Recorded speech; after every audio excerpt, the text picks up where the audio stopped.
Good morning, everyone. CW here. I got a box in the mail. I know what this is.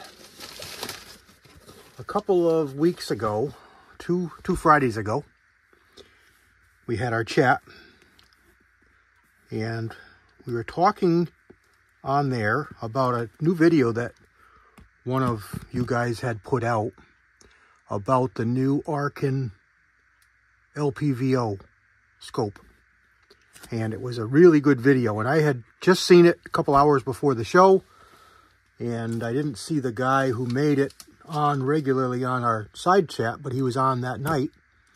So I was complimenting him on a really good video because he did a really good job. And Jamie got talking that that's the scope he wants.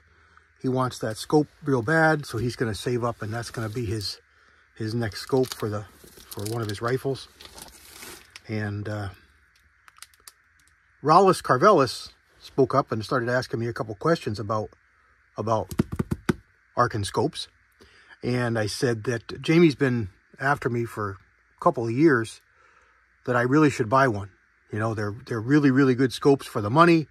The quality is just off the charts. What they bring to the table for the price they charge, it just you know, it's awesome. And the couple times that I've bought scopes, I end up buying used Leopold. I really like Leopold scopes.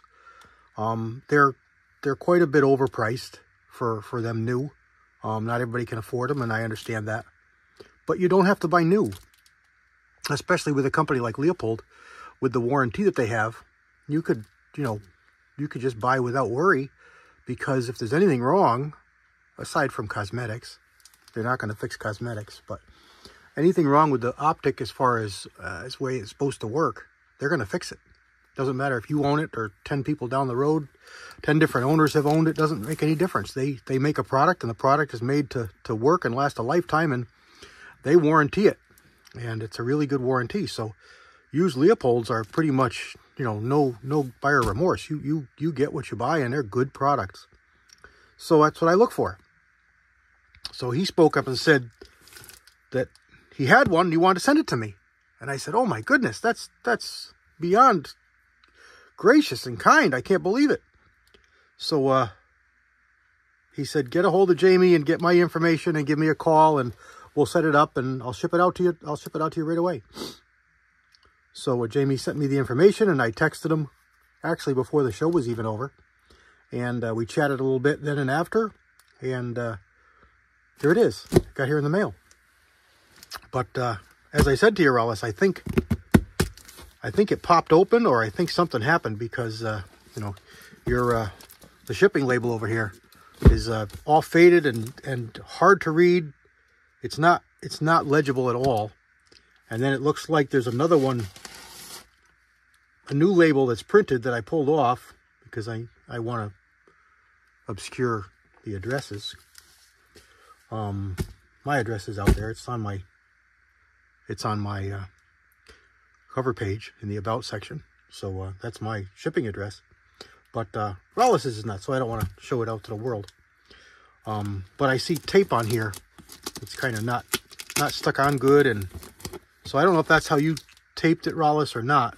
But it looked to me like it might have popped open, and the label might have not been printed legibly, so they had to pull it up, and that's the reason it took extra time, because it just showed up today after being in the mail for a week and a half. So let's open it up and see what he sent me, because I'm kind of excited. I've been watching videos on these scopes. I've got to get a set of rings, probably. I do have a set here that I had from that Leopold RDS red dot sight, and they're medium height, so they may be okay. But Jamie suggested I pick up those Wheeler rings. They've got a built-in scope level. They're about 40 bucks. So I think I'll grab a set of those. Rollis said to get the Arken rings, and I've seen them, and they're about 60 bucks. So the price is pretty much the same. So It's an Arken SH4-GEN II. I don't know which one this is. It's the 6-24 by 50 with a VPR first focal plane MOA reticle. It's got all the fancy schnaz to it. Let's see what we've got in here. Comes with a shade. Really nice packaging. It's got some Arken wrenches and a cleaning cloth, the manual, and the optic. And it looks like it comes with bikini covers too. Boy, it's a big one. I've never had a 34mm tube before, and these turret rings are monstrous. Monstrous. Put everything back in the box.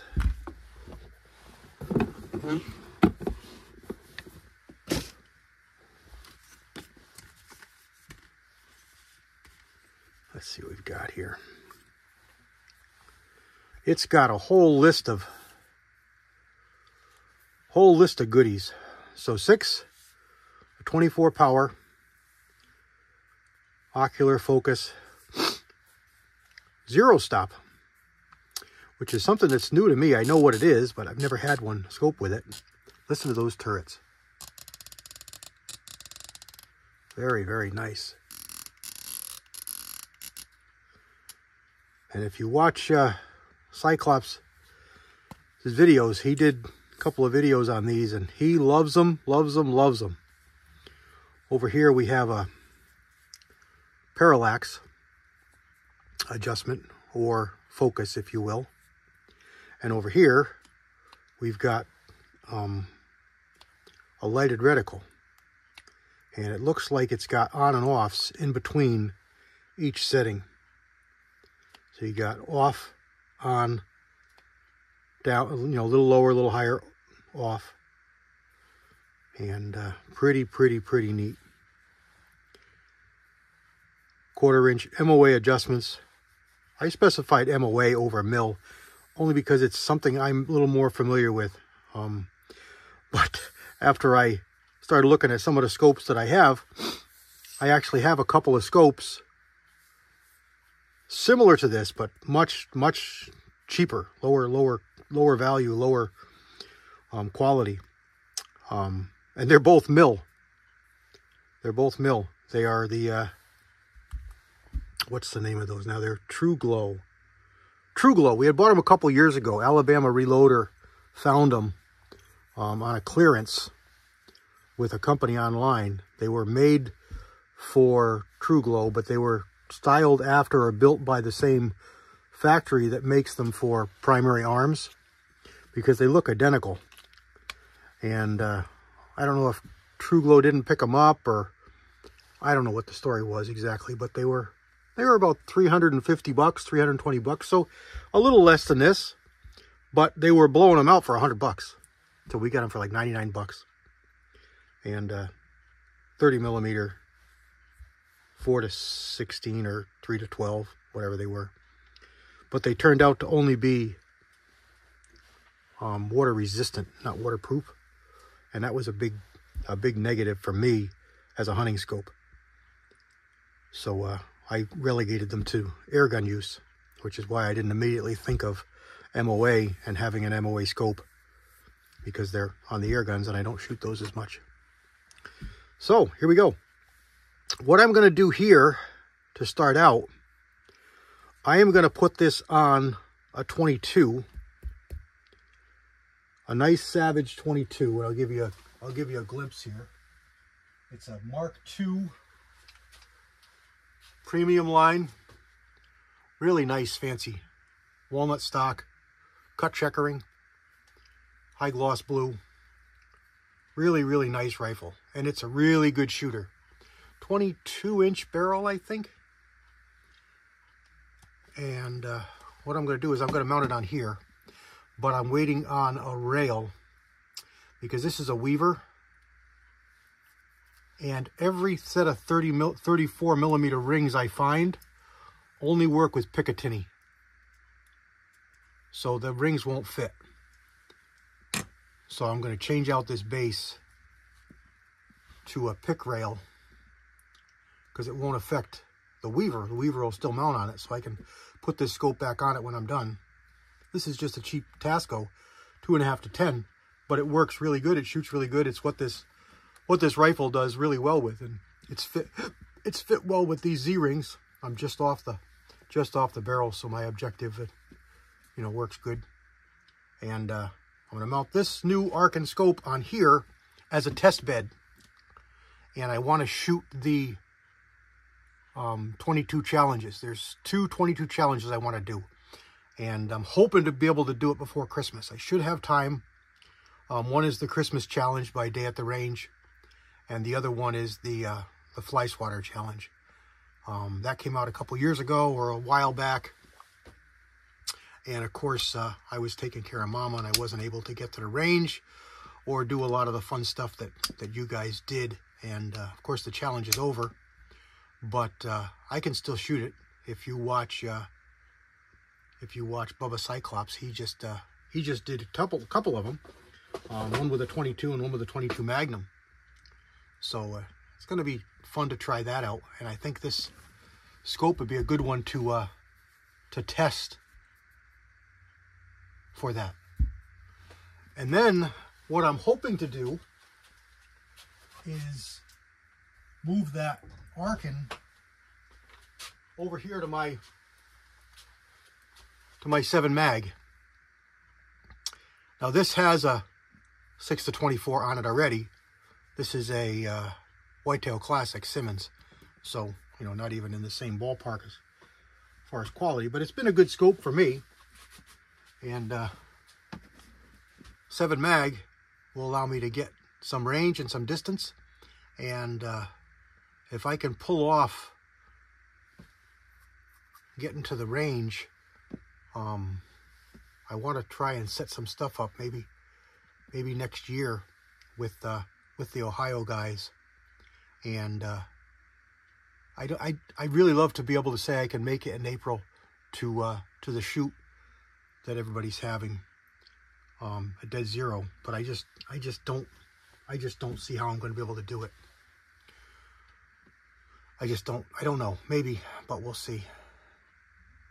But I could probably do a weekend or two Ohio to a 1,000-yard range there, set something up with a couple of the Ohio people, and you know, Gene and Chris, and a couple other Ohio folks, and maybe we can get something together and do a shoot there, Ohio version, because Ohio is, I can get there in 10-12 hours, not too bad of a drive for a long weekend. It's only a little farther to Tennessee, but it's that much farther. Anyway, so what I'm thinking is to put this on here and take this rifle out to 1,000 yards.